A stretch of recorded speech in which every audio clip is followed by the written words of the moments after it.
executive positions. We have numbers that will help us. Well, we have, for instance, where you have permanent secretaries, we have never had it this good. We have the minimum of 33% that the affirmative action makes provision for us in Ekiti State. Ekiti State has that. We have women in positions of leadership, not just the traditional areas where you would expect to find women. Not education, Ekiti is not about tokenism.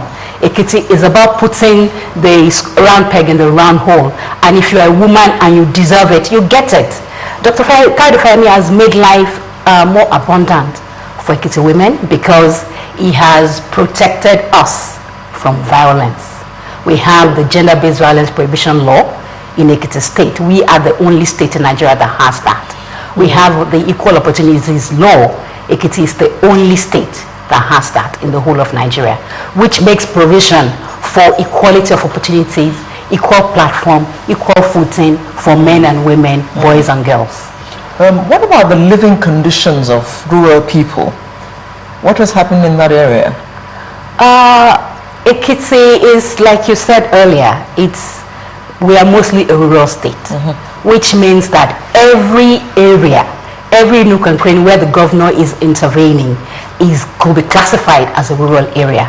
Apart from the state capital. Ekiti is the only place you see all the glamour, that you see all the street lights, that you see the traffic lights. Yes, we have a few of those.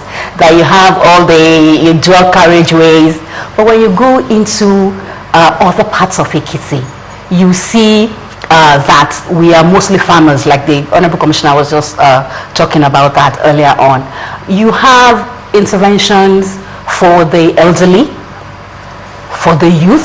We have the youth volunteer program. We have a social security for 20,000 that we're expanding by another 5,000, I think, this month. We have our conditional cash transfer for young women, young mothers in Ekiti State, 2,250 of them that go home with 5,000 every month for 1 year. And then we have pockets of jobs being created for people in the rural communities. We have people, we have young people that have been engaged as village health workers, that have been engaged into the fire service, into EXMA and all of that. So I will say that... Sorry, what is EXMA? EXMA is like the version of LASMA. Okay. Yes, the Ekiti State Traffic Management Agency.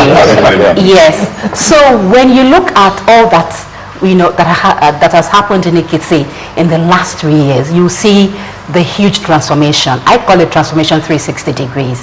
When you look at where we're coming from to where we are now, we're coming from a point where we didn't have water in our rural communities, where the past administration made water fetching points where they did not have pipelines, to a point where people can actually go to the taps and turn the taps and they have water in the rural communities. I think that is that makes me happy. I'm so passionate about it when I talk about it because it's not something you see on paper. It's something you go out into the community and you see the transformation. You see, when you see women, you see the joy on their faces.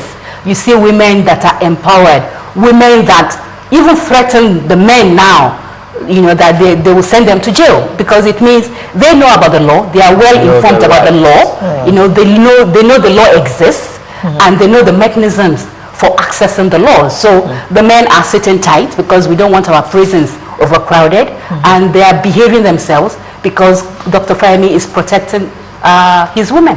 Okay.